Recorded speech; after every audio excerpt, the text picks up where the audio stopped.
Vladimir Putin ను రెచ్చగొట్టారు. నిన్న రాత్రి పుతిన్ వెస్ట్ యూరోప్ దేశాల తలుపులను నాక్ చేసి డాడీ ఈజ్ హోమ్ అన్నాడు.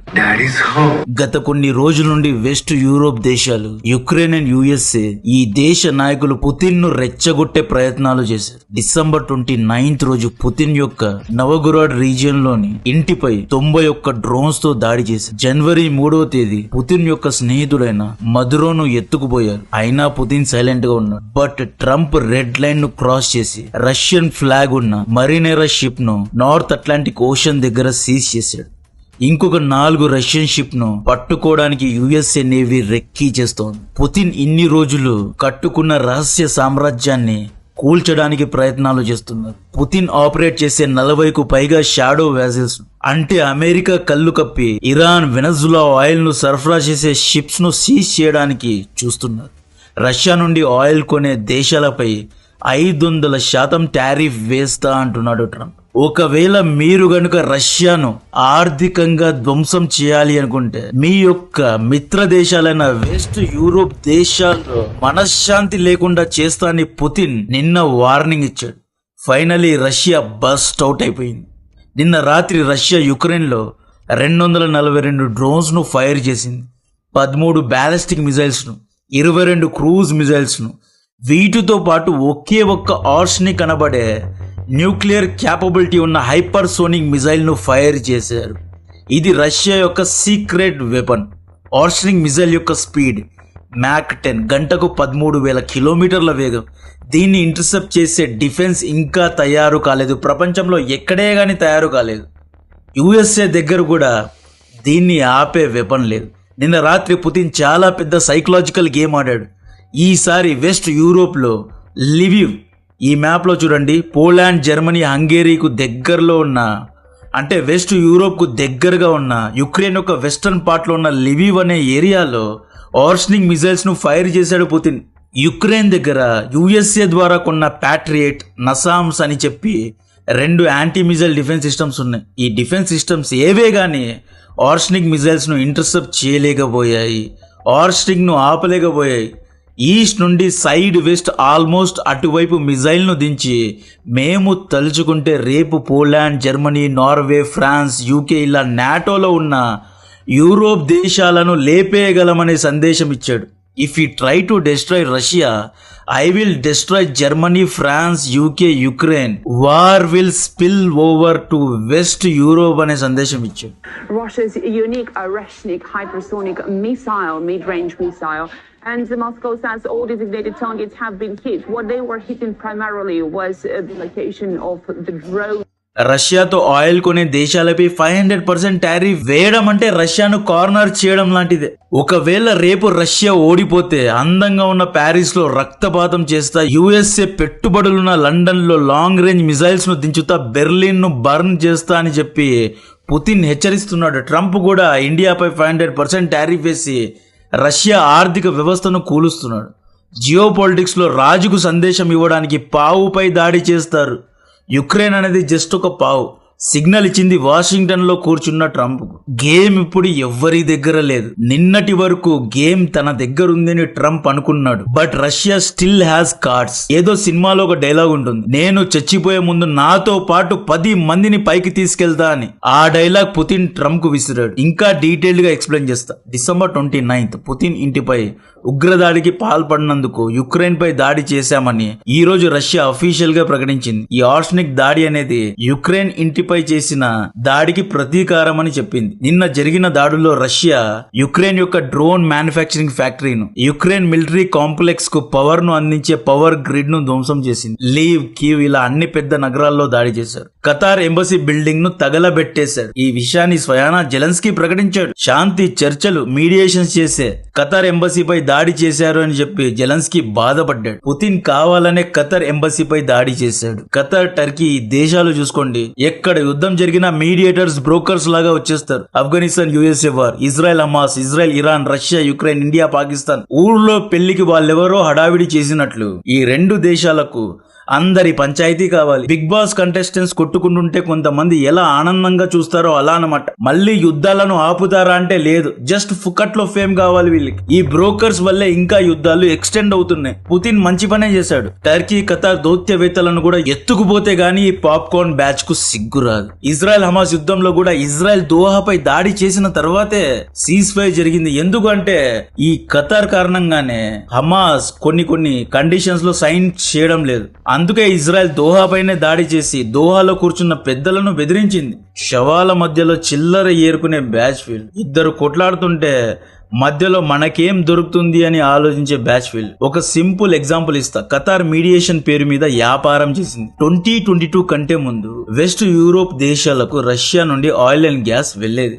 యుద్ధం తర్వాత అమెరికన్ శాంక్షన్స్ కారణంగా గ్యాస్ అనేది ఆపేశారు. ఈ గ్యాప్ లో ఖతార్ యూరోపియన్ దేశాలతో మీడియేషన్ పేరు మీద క్లోజ్ అయ్యి ఎల్ఎన్జీ ను రష్యాకు బదులు ఎక్స్పోర్ట్ చేస్తోంది. నౌ ఖతార్ ఈ supplying liquefied natural gas to west Europe countries. అంటే మీడియేషన్ పేరు మీద వచ్చి వ్యాపారం చేస్తున్నారు. పుటిన్ చేయాల్సిన పని ఖతార్ నుండి వెస్ట్ యూరోప్ కు వెళ్లే ఆ ఎల్ఎన్జీ షిప్స్ ను సీజ్ చేయాలి లేదా లేపేయాలి. అప్పుడు గాని బుద్ధి రాదు. నెక్స్ట్ టర్కీ ఎర్దోగాన్ అంత గలీజ్ నాయకుని నేనైతే చూడలేదు. ఈ పెద్ద మనిషి హిపోక్రసీకు బ్రాండ్ అంబాసిడర్ లాగా ఉంటాడు. రష్యా యుక్రెయిన్ మధ్య పీస్ డీల్ చేస్తా అని చెప్పి యుక్రెయిన్ లో తన అల్లుడి కంపెనీ అయిన బేరక్తర్ యొక్క డ్రోన్ మ్యానుఫ్యాక్చరింగ్ ప్లాంట్ ను కట్టుకున్నాడు. యుక్రెయిన్ కు డ్రోన్స్ అమ్మి కోట్లలో డబ్బు సంపాదించాడు ఈ పెద్ద మనిషి. రష్యా నుండి చీప్ మీథేన్ ను ఇంపోర్ట్ చేసుకొని దాంట్లో ఏదో మిక్సింగ్ చేసి లైక్ ఏ డీలర్ రష్యా గ్యాస్ ను టర్కీలో అమ్మి ఈ మనిషి కమిషన్ ద్వారా ఎంతో డబ్బును సంపాదించాడు. ఎర్దోగాన్ టర్కీను 20 ఏళ్లుగా పాలిస్తున్నాడండి. తన అపోనెంట్ నాయకుల్ని జైల్లో వేస్తున్నాడు. డెమోక్రసీను జోక్ లాగా మార్చేశాడు. మదురోను ఎత్తుకుపోయిన తర్వాత యుఎన్ లో నిలబడి ఎర్దోగాన్ హౌ డేర్ మదురోను ఎలా ఎత్తుకుపోయారో అని మాట్లాడి బ్యాక్ డోర్ లో యుఎస్ఏ తో వ్యాపార చర్చలు చేశాడు. రష్యన్ ఇంటెలిజెన్స్ ఏజెన్స్ ఎర్దోగన్ కు విషం ఇచ్చి చంపేస్తే గానీ బ్లాక్ సీ సముద్రం చెలబడు. మెడిటేరియన్ సీ యొక్క ప్రవాహం తగ్గదు. పుతిన్ ఖతార్ ఎంబసీ బిల్డింగ్ ను లేపేసి మధ్యవేలు చూపించాడు. మీకు పని పాట లేదా వెళ్ళిపోండి అని చెప్పి అని ఖతార్ కు సిగ్నల్ ఇచ్చాడు. వెస్ట్ యూరోప్ దేశాలు ఈ మధ్య రెచ్చిపోయారు. పుతిన్ ఇంటిపై దాడి చేసి వీ హ్యావ్ కార్డ్స్ అన్నారు. పుతిన్ ఇంటిపై డ్రోన్స్ దాడి చేసి పుతిన్ ను మేము ఎత్తుకుపోగలము. పుతిన్ ఇంటి చుట్టూ ఉన్న ప్యాంట్సిర్ యాంటీ మిసైల్ డిఫెన్స్ సిస్టమ్ మా యొక్క డ్రోన్స్ ను ఆపలేకపోయాయి అని సంబరాలు చేసుకున్నారు. జనవరి 6 రోజు France, Ukraine, UK military coalition చేసుకున్నారు. మిలిటరీ గ్రూపింగ్ చేశారు. యుక్రెయిన్ పై చెయ్యి వేస్తే మేము యుద్ధంలో దిగుతాము అంటున్నారు. నాటో చీఫ్ అయితే తమ యొక్క యంగ్స్టర్స్ ను యుద్ధానికి సిద్ధం కాండి, రేపు మేము రష్యాతో యుద్ధం చేయడానికి సిద్ధంగా ఉండాలి అని పిలుపునిచ్చాడు. యుక్రెయిన్ ను ఎలాగైనా కాపాడుతామంటున్నారు. అమెరికన్ సిఐఏ డిసెంబర్ 29 పుతిన్ ఇంటిపై దాడి చేయించి మేమీ దాడి చేయలేదు అని నంగి నాటకాలు ఆడింది. జనవరి 3 మదురో ఇంటి నుండి మదురోను ఎత్తుకుపోయారు. అమెరికన్ సిఐఏ ఇండైరెక్ట్ గా పుతిన్ కు ఇచ్చిన సందేశం మేము తలుచుకుంటే మదురో లాగా నిన్ను కూడా ఎత్తుకుపోగలమనే సందేశం ఇచ్చారు. ఈవెన్ జెలెన్స్కీ కూడా మీడియా ముందుకు వచ్చి యుఎస్ఏ మదురో లాంటి డిక్టేటర్ ను ఎత్తుకుపోయినప్పుడు పుతిన్ ఎందుకు ఎత్తుకుపోలేదు అన్నట్లు వెటకారంగా క్రింజీ స్మైల్ తో మాట్లాడాడు. వీటన్నిటికీ కౌంటర్ ఇవ్వడానికే నిన్న రాత్రి పుతిన్ ఆర్స్నిక్ అనే సీక్రెట్ వెపన్ ను బయటికి తీసి వెస్ట్ యుక్రెయిన్ లోనే దాడి చేసి వెస్ట్ యూరోప్ దేశాలకు సందేశం ఇచ్చాడు. ఆర్స్నిక్ కేవలం 15 మినిట్స్ లో మొత్తం వెస్ట్ యూరోప్ యొక్క సిటీస్ మొత్తాన్ని లేపేయగలదు. ఆర్స్నిక్ న్యూక్లియర్ వారెడ్ ను కూడా క్యారీ చేయగలదు కాబట్టి ఇది న్యూక్ థ్రెట్ అనుకోండి. ఆర్స్నిక్ రేంజ్ 6000 కిలోమీటర్లు. ఆర్స్నిక్ ను ఆపడానికి వెస్ట్ యూరోప్ దగ్గర యాంటీ మిసైల్ డిఫెన్స్ సిస్టమ్సే లేవు. జర్మనీ, ఫ్రాన్స్, యూకే తప్పితే మిగతా దేశాల దగ్గర బేసిక్ డిఫెన్సెస్ లేవు. పోలాండ్ లాంటి దేశాలను అలా మింగేస్తాడు పుతిన్. యుఎస్ఏ దగ్గర ఇప్పటి వరకు tried and tested operational hypersonic మిసైల్సే లేవు. ఆర్స్నిక్ లాగా యుఎస్ఏ దగ్గర డార్క్ ఈగల్ హైపర్సోనిక్ మిసైల్ ఉంది. బట్ డార్క్ ఈగల్ అనేది ప్రూవ్డ్ అండ్ ఆపరేషనల్ కాదు, అండర్ టెస్టింగ్ లోనే ఉంది. రష్యా 4 years నుండి యుద్ధంలో ఉంది కాబట్టి రష్యా ఆర్స్నిక్ ను ఆల్రెడీ 2 సార్లు ఆపరేట్ చేసింది, టెస్ట్ చేసింది, సక్సెస్ఫుల్లీ ఫైర్ చేసింది. ఆర్స్నిక్ కాకుండా రష్యా దగ్గర అవన్ గార్డ్, కింజల్ ఇలా 3 హైపర్సోనిక్ మిసైల్స్ ఉన్నాయి. యుఎస్ఏ యుద్ధంలో లేదు కాబట్టి యుఎస్ఏ మిసైల్స్ విషయంలో రష్యా కంటే వెనకబడి ఉంది. ఆర్స్నిక్ ద్వారా we can hit USA ships అంటున్నాడు పుతిన్. ఈ రోజు ఉదయం నుండి వెస్టర్న్ పత్రికలు ఆర్స్నిక్ గురించి మాట్లాడుతున్నాయి, తడిపేసుకుంటున్నారు. ఈ ఆర్టికల్ చూడండి. 50 years డిఫెన్స్ అండ్ సెక్యూరిటీలో ఎక్స్పర్ట్ అయిన స్టిఫెన్ బియాన్ ఏమంటారు అంటే, the US does not have a similar weapon, we don't know how the Russia did it అంటారు. ఈ యుక్రెయిన్ వెస్ట్ యూరోప్ దేశాలు మా అన్న అమెరికా వచ్చి మమ్మల్ని కాపాడుతాడు అనుకుంటున్నారు, బట్ అమెరికా దగ్గర హైపర్సోనిక్ మిజైల్స్ లేవు, అమెరికా ఎలా కాపాడగలుగుతుంది అని స్టీఫెన్ తన యొక్క కన్సర్న్ ను రేస్ చేశాడు. ఆర్సనిక్ కెపాసిటీ చూడండి, పోలాండ్ కు కేవలం 2.2 మినిట్స్ లో చేరుకుంటుంది, బెర్లిన్ కు 4 మినిట్స్ లో, వియన్నాకు 4.7 మినిట్స్ లో, ప్రాగ్ కు 3.9 మినిట్స్ లో, బుడపెస్ట్ కు 4.7 మినిట్స్ లో, 13 మినిట్స్ లో ప్యారిస్ కు చేరుకుంటుందంట. రష్యా ఏం చేస్తోంది, 300 డ్రోన్స్ 50 బ్యాలిస్టిక్ మిజైల్స్ తో పాటు ఆర్సనిక్ ను పంపుతుంది. ఈ 300 డ్రోన్స్ 50 బ్యాలిస్టిక్ మిజైల్స్ వల్ల అక్కడ ఉన్న యాంటీ మిజైల్ డిఫెన్స్ సిస్టమ్ అనేది ఓవర్ పవర్ అయిపోతాయి, అంటే వాళ్ళు బిజీ అయిపోతాయి. ఆ టైంలో ఆర్సనిక్ ను దించి మాక్సిమం డ్యామేజ్ ను కలగజేస్తున్నారు. 4 years యుద్ధంలో ఉన్నారు కాబట్టి వీళ్ళు ఎంతో ఎక్స్పీరియన్స్ ను తీసుకున్నారు. రష్యా యొక్క ఆర్థిక వ్యవస్థను కూలగొట్టి రష్యాను ఓడించాలి అని చూస్తే వెస్ట్ యూరోప్ ను ధ్వంసం చేస్తా అన్నట్లు వార్నింగ్ ఇస్తున్నారు. సో అమెరికా రష్యానే కార్నర్ చేసి 500% టారిఫ్ ఇలా అందరినీ బెదిరిస్తే రేపు ఇండియా, చైనా ఎవరే గాని ఆయిల్ కొనకపోతే రష్యా ఓడిపోతుంది. రష్యా ఓడిపోతే పుతిన్ యొక్క ఉనికే ప్రమాదం. పుతిన్ ప్రెసిడెంట్ గా దిగిపోవాల్సిందే. రష్యా తనను తాను కాపాడుకోవడానికి ఏదైనా చేయగలదు. ఆర్సనిక్ కాదు, న్యూక్లియర్ వెపన్స్ ను కూడా టెస్ట్ చేసి వెస్ట్ యూరోప్, అమెరికాను బెదిరించడానికి దిగుతుంది రష్యా. ఆల్ అవుట్ వెళ్లిపోగలడు పుతిన్. యుక్రెయిన్ రష్యా యుద్ధం యొక్క స్టేటస్ గురించి మాట్లాడాలి అంటే పుతిన్ ట్రంప్ నే నమ్మడం లేదండి. ట్రంప్ జెలెన్స్కీతో, పుతిన్ తో కలిసి